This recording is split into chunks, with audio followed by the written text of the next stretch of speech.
স্বামী পবিত্রানন্দজির একতা গ্রন্থর আত্মপ্রবোধ নামক প্রবন্ধ থেকে পাঠ করছি।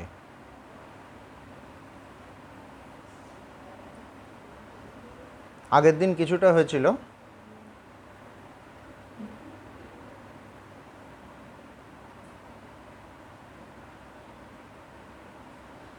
এবার বলছেন যেমন শাখা প্রশাখা পত্র পুষ্প ফল প্রভৃতি বিভিন্ন অঙ্গ বা অংশের প্রাণনক্রিয়া পরিলক্ষিত হইলেও মূল বৃক্ষটির আদি প্রাণ বা সমষ্টি প্রাণের স্বীকার না করিয়া পারা যায় না, তেমনি মানুষের মধ্যে একটি মূল প্রাণ বা আদি প্রাণের অস্তিত্ব আমাদের অস্বীকার করিবার উপায় নাই।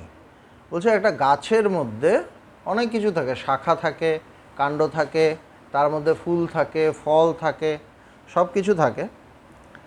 বলছে সব জায়গাতেই আমরা কিছু প্রাণ দেখতে পাই, তার মধ্যে যে কিছু একটা প্রাণ ক্রিয়া হচ্ছে সেটা আমরা দেখি। যেমন ফুলটা আগের দিন একটু ছোট ছিল বা কুড়ি টাইপের ছিল, পরের দিন হয়ে গেল।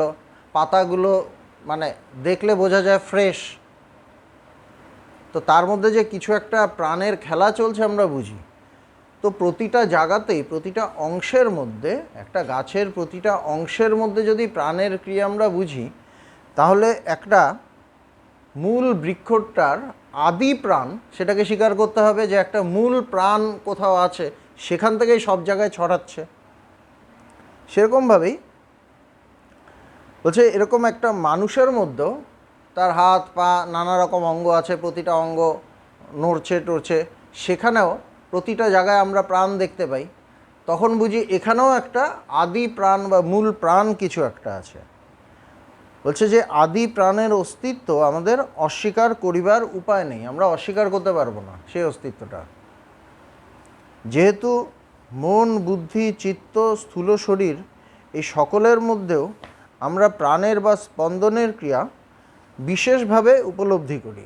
মনের মধ্যে উপলব্ধি করি, মন একভাবে কাজ করছে, বুদ্ধি একভাবে কাজ করছে, আমাদের চিত্ত একভাবে কাজ করছে, আমাদের অহংকার একভাবে কাজ করছে। প্রতিটা জায়গায় কিন্তু কিছু না কিছু একটা কাজ হচ্ছে। তো সব জায়গায় যদি একটা কাজ হয়, একটা অ্যাক্টিভিটি হয়, তো একটা মূল জায়গা থেকে সমস্ত কিছু যে হচ্ছে সেটাকে আমাদের অস্বীকার করা যাবে না, সেটা স্বীকার করতেই হবে। আমরা প্রাণের বা স্পন্দনের ক্রিয়া বিশেষভাবে উপলব্ধি করি। এই মূল প্রাণটি হচ্ছে মানুষের যথার্থ স্বরূপ। এখানে প্রাণ বলতে যে আমরা শ্বাস প্রশ্বাস এইটার কথা বলছে না, বলছে এই যে জ্ঞানের খেলা চলছে সব জায়গায়, মন দিয়ে যে কাজ করি সেখানে একটা জ্ঞানের খেলা আছে। আমাদের বুদ্ধি দিয়ে যে আমি নানা রকম ডিসিশন দিচ্ছি, সিদ্ধান্ত নিচ্ছি, সেখানে একটা জ্ঞানের খেলা আছে। অহংকারে আমি আছে, এখানে একটা জ্ঞানকে ধরেই এটা হচ্ছে। সব জায়গাতে কিন্তু জ্ঞানের টাচটা নিয়েই হয়। সুতরাং একটা মূল জ্ঞান কোথাও একটা আছে, সেটা আমাদের স্বীকার করতেই হবে। এইটাই মানুষের যথার্থ স্বরূপ। প্রাণ বলতে কিন্তু আমাদের শাস্ত্রেও আমরা উপনিষদে দেখি অনেক জায়গায় প্রাণকে বলছে ব্রহ্ম, প্রাণকেই ব্রহ্ম বলছে। তো এখানে তিনি ওইভাবে ব্যবহার করছেন প্রাণ শব্দটাকে। এই মূল প্রাণটি হচ্ছে মানুষের যথার্থ স্বরূপ। সত্যদ্রষ্টা ঋষিরা অত্যন্ত মননশীল এবং অসম সাহসিক ছিলেন বলিয়া সৃষ্ট বস্তু সকলের রহস্যভেদ করিবার মানসে পরিদৃশ্যমান জগতের অন্তঃস্থলে প্রবেশ করিতে প্রয়াসী হয়েছিলেন। তো আমরা যে এই তত্ত্বগুলো পাচ্ছি, কোত্থেকে পেয়েছি? ঋষিমুনিদের থেকে। তারাই এটা দিয়েছেন। এবং তারা দিয়েছেন কেন? তারা ভীষণ সাহসী ছিলেন। ভীষণ সাহসী ছিলেন বলেই তারা জগতের সমস্ত ভোগ টোগ ছেড়ে একদম সমস্ত জগতের সমস্ত কিছু দেখেছেন, তারপর তার গভীরে যাওয়ার চেষ্টা করেছেন, আরও গভীরে, যে এর ভেতরে কী আছে, সত্য কোথায়, আরও খুঁজেছেন। খুঁজতে তো আমাদের একটু কষ্ট হয়। একটা জিনিস আমি পেয়ে সুন্দর করে বসে আছি, যেমন ভোগ টোগ অনেক কিছু পেয়ে, আগেকার ঋষিমুনিদের তো তাদের তো ভোগের অভাব ছিল না। মানুষ শ্রদ্ধা করছে, এই দিচ্ছে ওই দিচ্ছে, সবই দিচ্ছে, তারা ওটা নিয়ে আনন্দে থাকতে পারতেন। কিন্তু তারা এর মধ্যেও এই সমস্ত কিছুকে ছাড়িয়ে আসল সত্যকে খুঁজে গিয়েছেন। সেই জন্য বলছেন যে তারা ভীষণ সাহসী ছিলেন। সেই জন্য সমস্ত সৃষ্ট বস্তুর ভেতরে ঢোকার চেষ্টা করেছে, যে এই যে জিনিসটা এরকম, এই যে সৃষ্ট একটা বস্তু, এই যে বস্তুটা তৈরি হয়েছে, এটা কিভাবে হলো, এটার গভীরে কি আছে, আরও গভীর আরও গভীর আরও গভীর, মানে যেতে যেতে চেষ্টা করেছেন এবং গিয়েছেন। এই জাতীয় প্রয়াসের ফলস্বরূপ তাহারা তাহাদের নিজ দেহের মন বুদ্ধি চিত্তস্বরূপ জগতের স্রষ্টা খুঁজিতে অন্তর্জগতে গভীরভাবে তাহাদের নিজস্ব জ্ঞান বিজ্ঞানকে চালাইয়াছিলেন। বলছে এই প্রয়াস করতে গিয়ে তারা তাদের নিজ দেহের, নিজের দেহ, তার মন বুদ্ধি চিত্তস্বরূপ জগতের স্রষ্টা খুঁজিতে, এই যে জগৎটা, এই জগতে আমার দেহ আছে, অনেকের দেহ আছে, সমস্ত কিছু স্রষ্টা তারা খুঁজছেন, ঋষিমুনিরা খুঁজছেন, খুঁজিতে অন্তর্জগতে গভীরভাবে নিজস্ব জ্ঞান বিজ্ঞানকে চালাইয়াছিলেন, নিজের অন্তর্জগতে পৌঁছে গিয়েছিলেন। আমার খোঁজাটা, আমার সন্ধানটা, আমার সার্চটা, আমার অনুসন্ধানটা ভেতরে চলে গেছিল, অন্তর্জগতে। এবং ফলে এই জাতীয় উৎকৃষ্টতম সাধনের পরিসমাপ্তি আমরা উপনিষদের ঋষিকণ্ঠে ধ্বনিতেও দেখিতে পাই। এই যে তারা খুঁজেছিলেন, তারপর যে তারা পেয়েছিলেন, খুঁজেই তো শেষ হয়ে যায়নি, তারা কিছু পেয়েছেন, তারা একটা কিছু পেয়েছেন, সেটাও আমরা উপনিষদে দেখতে পাই।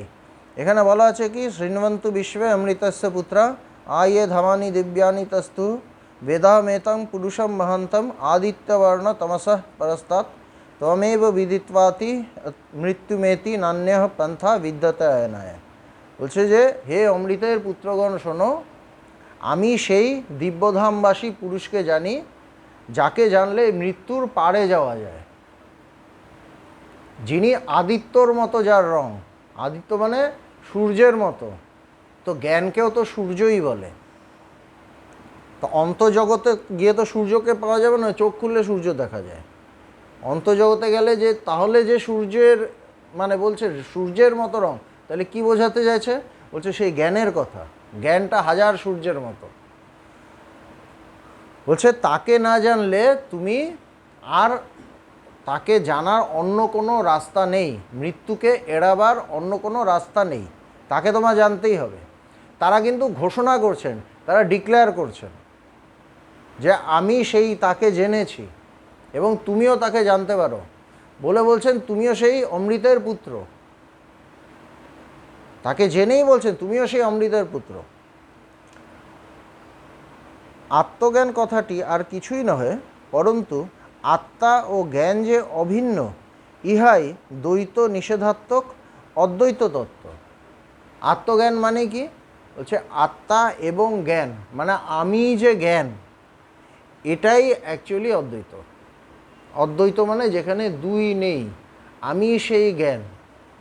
তা আমি যদি জ্ঞান হই, তাহলে আমি যা জানছি জ্ঞানের মাধ্যমেই জানছি, তাহলে সেটা তো আমিই হয়ে গেলাম। তো অটোমেটিক তখন আমি এক, মানে আমি বা জ্ঞান ছাড়া দ্বিতীয় কিছু থাকছে না। কেন, যা কিছু দেখছি শুনছি সব আমার জ্ঞানের মাধ্যমেই তো ধরা পড়ছে, জ্ঞান ছাড়া তো আমি কোথাও বেরোতে পারছি না।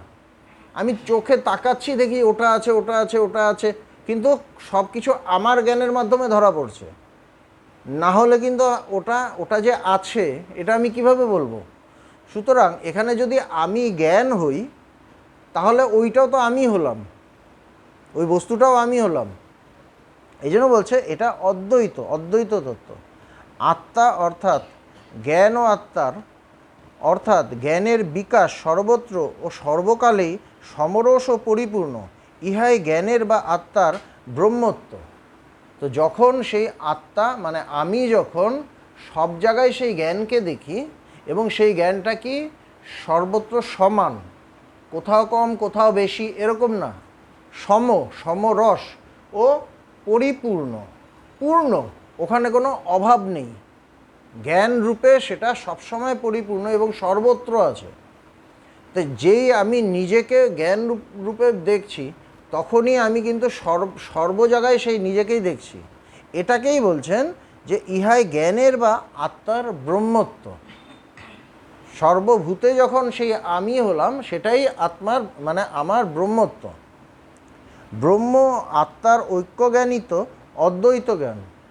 অদ্বৈত জ্ঞান মানে আমি ব্রহ্ম, এটাই অদ্বৈত জ্ঞান, দ্বৈত না।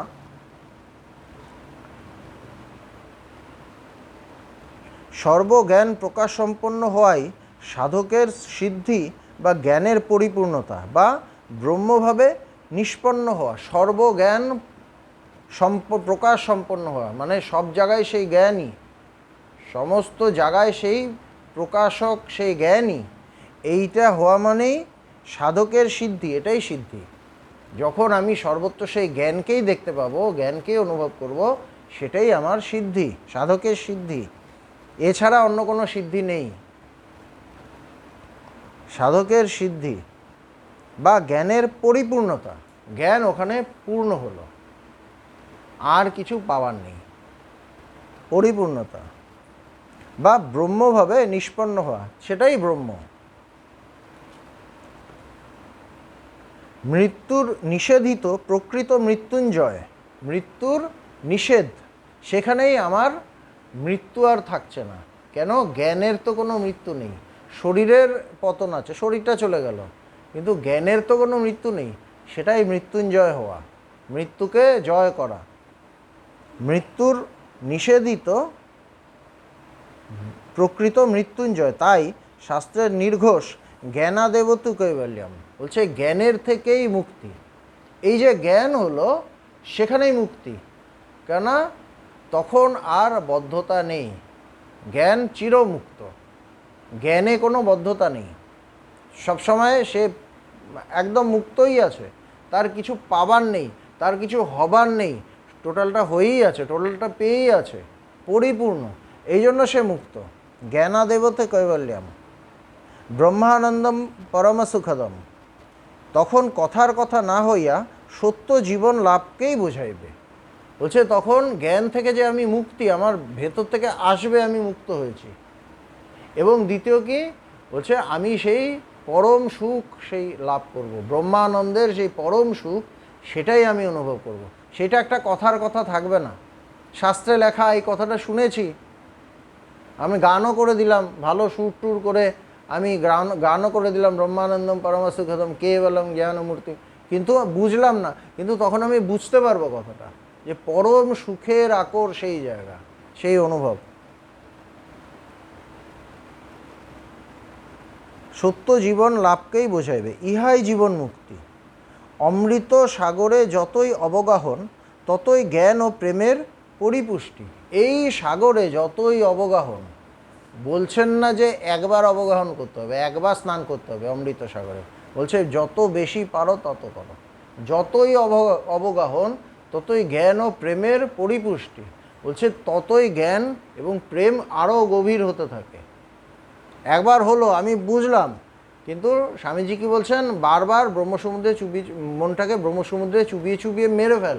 তার মানে এক চুবুনি না, বারবার চুবুনি খেতে থাকো, প্রতি মুহূর্তে চেষ্টা করো সেখানে যাওয়ার। যেমন বলছে যে, আমি এই মধুসূদন সরস্বতীর গীতাটা পড়ছিলাম,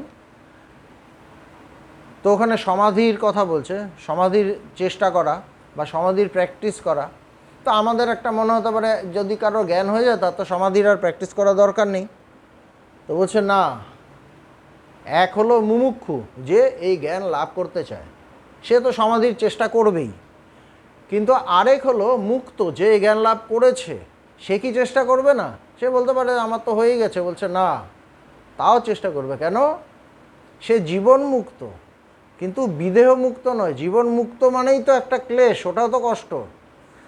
যারা মুমুক্ষু তার কাছে জীবন মুক্তি একটা দারুণ ব্যাপার, শ্রেষ্ঠ ব্যাপার। কিন্তু যে জীবন মুক্ত, সে বলছে যে না, শরীরটা যতদিন আছে একটু হলেও তো বন্ধন আছে, একটু হলেও তো বন্ধন আছে। সে তখন ওই বন্ধনও চায় না, একদম পুরোপুরি মুক্তি চায়। তো বলছে এই জীবন মুক্ত থেকে বিদেহ মুক্ত পর্যন্ত যে রাস্তা, সেইখানে এই আমার সমাধির অভ্যেস বা সমাধির প্র্যাকটিস আমাকে ওই রাস্তাটা ত্বরান্বিত করতে সাহায্য করে, তাড়াতাড়ি যেতে সাহায্য করে।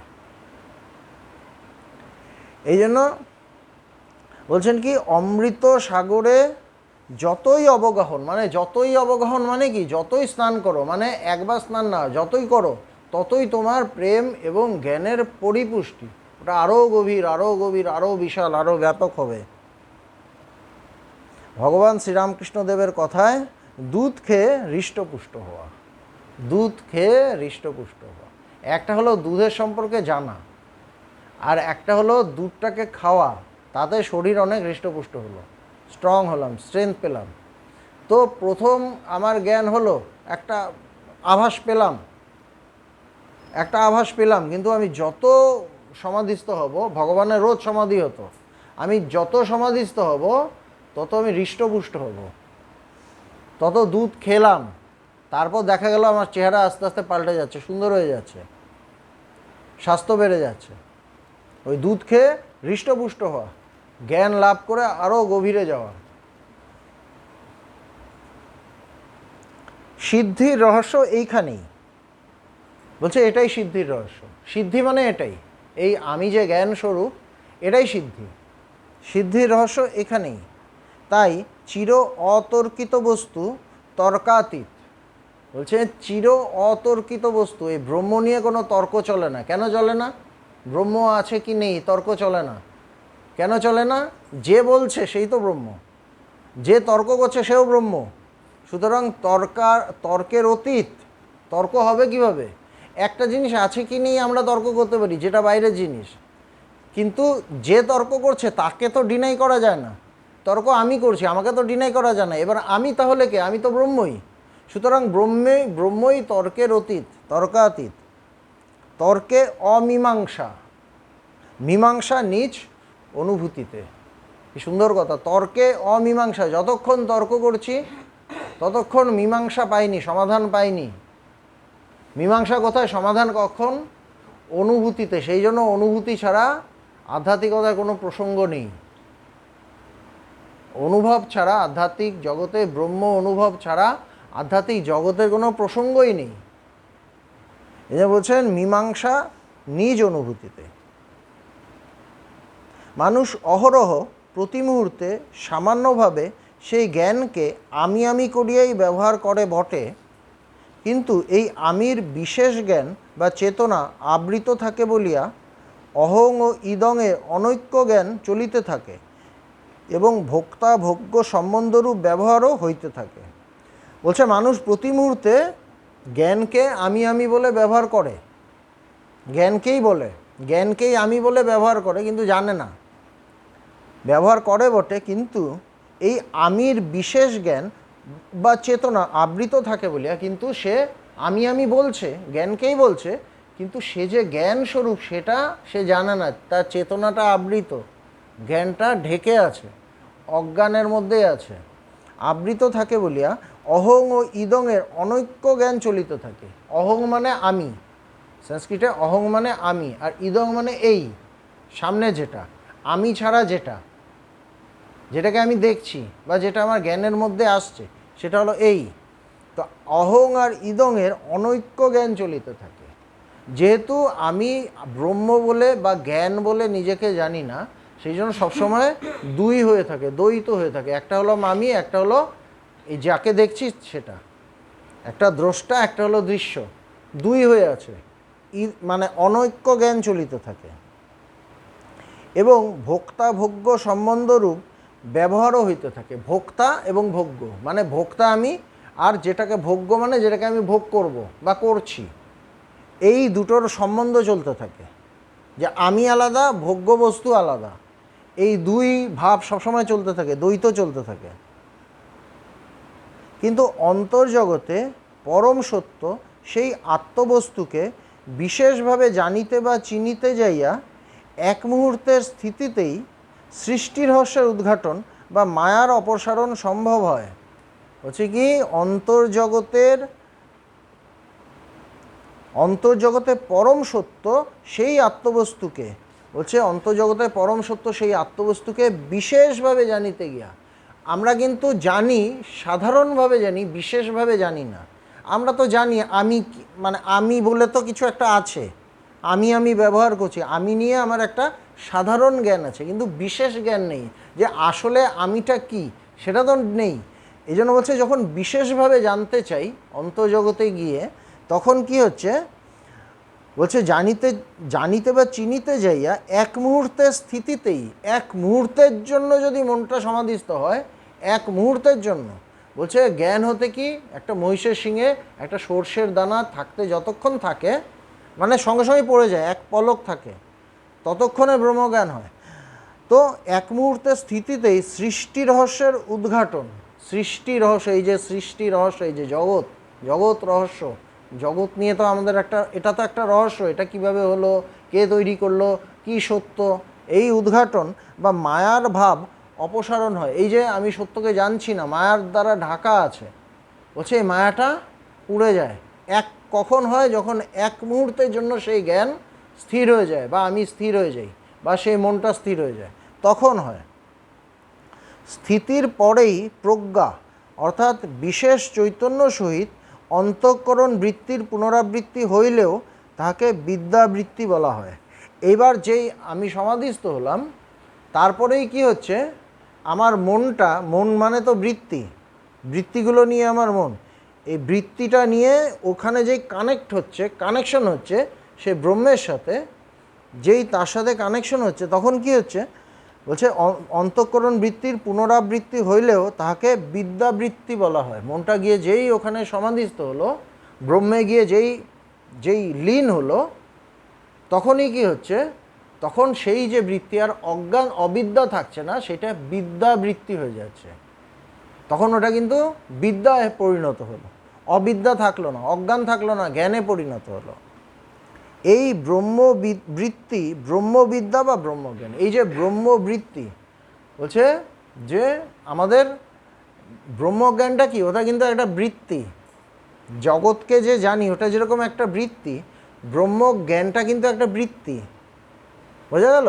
কিন্তু ওই বৃত্তিটা কি, ওটা, ওই বৃত্তিটা হলো অখণ্ড, অখণ্ড, খণ্ড না, একাকার হয়ে আছে, কিন্তু ওখানে একটা বৃত্তি আছে।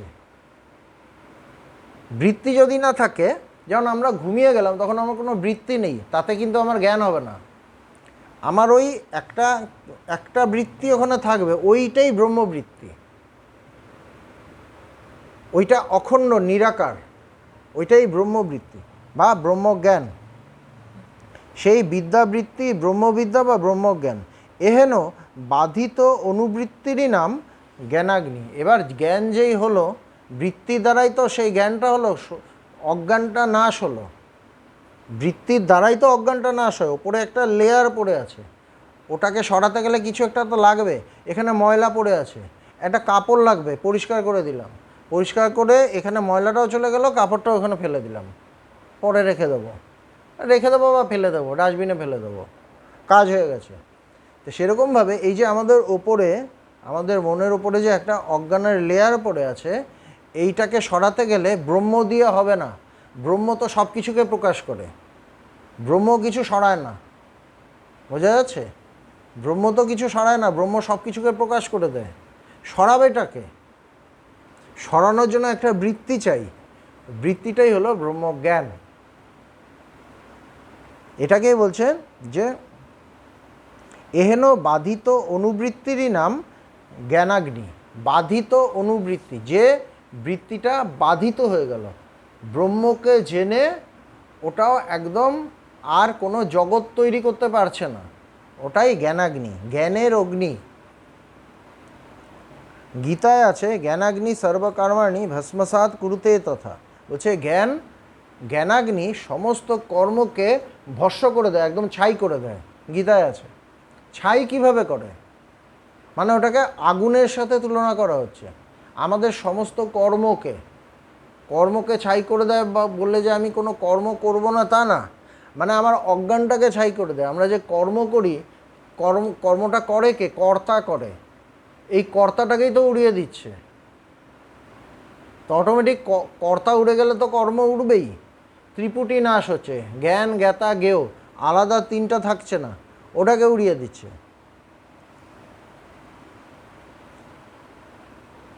বোঝাবার জন্য এই আত্মজ্ঞানকে অগ্নিসদৃশ রূপে বর্ণনা করা হয়। বোঝানোর জন্য আত্মজ্ঞানকে কি বলছে?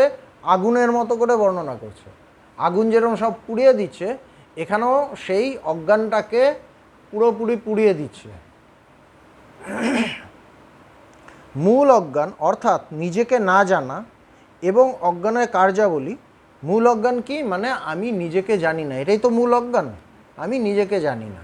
এবং অজ্ঞানের কার্যাবলী কি? অজ্ঞান থেকে কি তৈরি হয়, কি সৃষ্টি হয়? বলছেন যে অজ্ঞানের কার্যাবলী যথা অহং, মন, বুদ্ধি, চিত্ত, কামনা বাসনা স্থূল শরীরে সত্য বুদ্ধি করিয়া ব্যবহার নিঃশেষে ধ্বংস হইয়া যায়। অজ্ঞান থেকে কি হচ্ছে? অজ্ঞান থেকে হচ্ছে আমাদের এই আমি ভাব, অহংকার। তারপর কি? আমাদের মন, আমাদের বুদ্ধি, আমাদের চিত্ত, কামনা বাসনা, স্থূল শরীর, স্থূল শরীরে সত্য বুদ্ধি, যে এই স্থূল শরীরটাকে যে আমি বলে ভাবছি এইটা। বলছে যে এই বলে যে ব্যবহারগুলো করছি, আমি শরীর ভেবে যে ব্যবহারগুলো করছি, সমস্ত কিছু একসাথে ধ্বংস হয়ে যায়, নিঃশেষে ধ্বংস হইয়া যায় বলিয়া এই জ্ঞানরূপ করণকে অগ্নির সহিত তুলনা করা হয়। বলছে আগুনের সাথে তুলনা করা সব থেকে সোজা, মেলে। কেন? আগুন যেরকম একটা কাপড়, কাগজ টাগজ যা পাচ্ছে পুড়িয়ে একদম ছাই করে দিচ্ছে, এটাও যেন সে তাই করে দেয়। সেই জন্য সবথেকে সুন্দর উদাহরণটা আগুনের সাথে হয়, তার সবথেকে বেশি মানে সিমিলারিটি আগুনের সাথে, যে সব কিছু মানে পুড়িয়ে দিচ্ছে। অগ্নির সহিত তুলনা করা হয়। যেমন যদি প্রশ্ন করা হয় দড়ি সাপকে নাশ করিবে বা তাড়াইবে কি করিয়া, তাহলে উত্তর দিতে হবে। এবার প্রশ্ন করছে দড়ি সাপকে নাশ করবে বা তাড়াবে কি করে। দড়ি সাপ বলতে মানে একটা দড়ি পড়ে আছে, আমি সাপ দেখছি, এবার দড়ি সাপটাকে নাশ করবে বা তাড়াবে কি করে, তাহলে উত্তর দিতেই হবে থাকিলেই তো নাশ হওয়ার বা তাড়াইবার প্রসঙ্গ উঠিবে। বলছে ওখানে যদি সাপ থাকতো তাহলেই তো ওকে তাড়ানোর ব্যাপার থাকতো, সাপ তো নেই, এই জ্ঞান, এটাই জ্ঞান। তাহলে তো উত্তর দিতে হবে থাকিলেই তো নাশ হইবার বা তাড়াইবার প্রসঙ্গ উঠিবে। সেইরূপ আত্মা তো নিজেই জ্ঞান স্বরূপ, অর্থাৎ জ্ঞানই তো আত্মার স্বরূপ। অতএব আত্মাতে অনাত্মা অথবা জ্ঞানেতে অজ্ঞান থাকিবার প্রশ্ন উঠে না। আত্মাতে অনাত্মা থাকতেই পারে না, বা জ্ঞানে অজ্ঞান থাকতেই পারে না, প্রশ্নই ওঠে না, তাই না?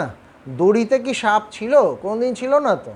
সেরকম জ্ঞানে অজ্ঞান কোনোদিনই ছিল না, তো তাড়াবে কীভাবে? অতএব আমাতে বা আত্মাতে বা জ্ঞানেতে সংকল্প বিকল্প বা মন, চিন্তা ভাবনা মানে চিত্ত, স্থির নিশ্চয় করা মানে বুদ্ধি, অর্থাৎ দেহই আমি, এইভাবে দৃঢ় নিশ্চয় করা, এইগুলি অজ্ঞানের কার্যকূট আসিতেছে কি করিয়া। বলছে জ্ঞানে যদি অজ্ঞান না থাকে, আত্মাতে যদি অনাত্মা না থাকে, তাইলে এগুলো কোত্থেকে হচ্ছে?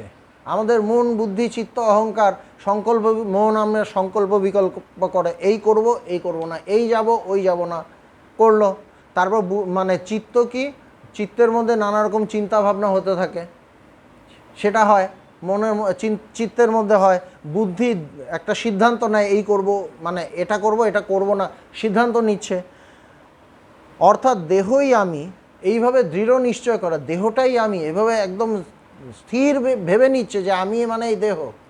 বলছে এই যে অজ্ঞানের কার্য, এগুলো তো অজ্ঞানের কাজ, অজ্ঞানের এফেক্ট, এগুলো হচ্ছে কোত্থেকে যদি অজ্ঞান বস্তুটাই না থাকে। গুরু বলেন এইগুলি আত্মাতে অনাত্মার অধ্যাস। বলছে এইগুলি হলো অধ্যাস, ইম্পোজিশন। অজ্ঞানকে যেন মানে আত্মার মধ্যে অনাত্মাকে অধ্যাস হচ্ছে, মনে হচ্ছে। অধ্যাস মানে কি? অধ্যাস মানে মনে হওয়া। ওখানে দড়ি আছে, আমি সাপ দেখছি, সাপ আমার মনে হচ্ছে, এই হলো অধ্যাস। এই অধ্যাসের নিরসন হইবে কি করিয়া? বলছে এই অধ্যাসটা যাবে কিভাবে? শাস্ত্র বা গুরু তখন উপদেশ করেন, হে মুমুক্ষু, তুমি কি কার্যের নিরসন করিতে চাও অথবা কারণের নিরসন করিতে চাও? এই যে আমাদের মন, বুদ্ধি, অনেকে বলে না, এই যে আমাদের ষড়রিপু, কাম, ক্রোধ, লোভ, মোহ, মদ, মাৎসর্য, যে ষড়রিপু, একটা একটা করে সরাতে হবে। বুঝছো তো? তো গুরুকে বলছে, গুরু বলছে তুমি কি কার্যকে সরাতে চাও নাকি কারণকে সরাতে চাও? কোনটাকে সরাতে চাও? কার্যের নিরসন করিতে চাও নাকি কারণের নিরসন করিতে চাও? যেমন সাপ তাড়াইতে যাওয়া অজ্ঞানের পরিচয়, কিন্তু কারণরূপ দড়ি দৃষ্টি সম্পন্ন হয় তো বুদ্ধিমত্তা বা জ্ঞানের পরিচয়। আমি সাপ দেখছি বলে সাপ তাড়াতে যাচ্ছি, সেটা তো অজ্ঞানের পরিচয়, সেটা তো অজ্ঞানেরই পরিচয়, বোকামি, তাই তো? কিন্তু বলছে যে সাপ কিন্তু কারণরূপ দড়ি দৃষ্টি সম্পন্ন হয় তো বুদ্ধিমত্তা। ওটা যে দড়ি, এই বুদ্ধি যদি আমার এসে যায় সেটাই তো আসল বুদ্ধি। আমার যদি এই জ্ঞানটা হয়ে যায় ওটা ওখানে সাপ নেই, ওটা দড়ি, সেটাই তো আসল। আমাকে আলাদা করে সাপ তাড়াতে হবে না তো। সাপ যে দেখছি ওটা তো আমার বুদ্ধির বুদ্ধিতে আমি বুঝতে পারছি না তার কার্য, বুঝতে পারছি না বলেই তার কাজ, বা আমার চোখে একটু ছানি পড়েছে বা ঠিকমতো দেখতে পাচ্ছি না, তার জন্য আমি ওখানে সাপ দেখছি বা ওরকম ভাবছি। তো কারণটা কি? কারণটা হলো মনে আমি যে ভেবে নিয়েছি সেটা তো কারণ। সাপ তো আসলে নেই, তাহলে আমি কোন জায়গায় ওষুধটা দেব? মনের মধ্যে যে আমি যে ভুল ভাবছি সেইখানে আমি ওষুধটা দেবো। বোঝা যাচ্ছে কথাটা? তো বলছে যে কারণ রূপ দড়ি দৃষ্টি সম্পন্ন হয়। দড়ি দৃষ্টি মানে ওটাকে দড়ি হিসেবে দেখো, ভালো করে দেখো। যেই দড়ি দেখবো, দড়ি দৃষ্টি সম্পন্ন হয় তো জ্ঞানের বুদ্ধিমত্তা বা জ্ঞানের পরিচয়। অর্থাৎ অধ্যস্ত বস্তু সকলকে নিরসন করা তো মুমুক্ষুর কর্তব্য নহে। অধ্যস্ত বস্তু সকলকে নিরসন করা, যে বস্তুগুলোকে দেখছি সেটাকে সরানো তো মুমুক্ষুর কর্তব্য নয় বা করণীয় নয়, পরন্তু অধ্যাসের নিরসন করাই তো জ্ঞানের পরিচয়। অধ্যাসকে যে আমি সরাতে চাইছি এটাই জ্ঞানের পরিচয়। আত্মাকে দেখিলেই তো সব অনর্থের বা অনাত্মার নিবৃত্তি সম্ভব হইবে। বলছে আত্মাকে যদি দেখি বা ব্রহ্মকে যদি অনুভব করি, তাহলেই তো যত রকম অনর্থ সব এমনি নিবৃত্তি হয়ে যাবে। সেই জন্য সমস্ত সমস্যার সমাধান হলো তাকে জানো, জ্ঞান লাভ করো, ব্রহ্মজ্ঞান। এই জন্যই আমাদের বেদান্ত সোসাইটির মূল যে ভাবাদর্শ ভগবান বলেছেন যে ব্রহ্মজ্ঞান বা ঈশ্বর লাভ বা আত্মজ্ঞান লাভ, সেটাই জীবনের একমাত্র উদ্দেশ্য। এটাই মূল কথা, যে আমি সে জ্ঞান স্বরূপ, সেটাই মূল কথা।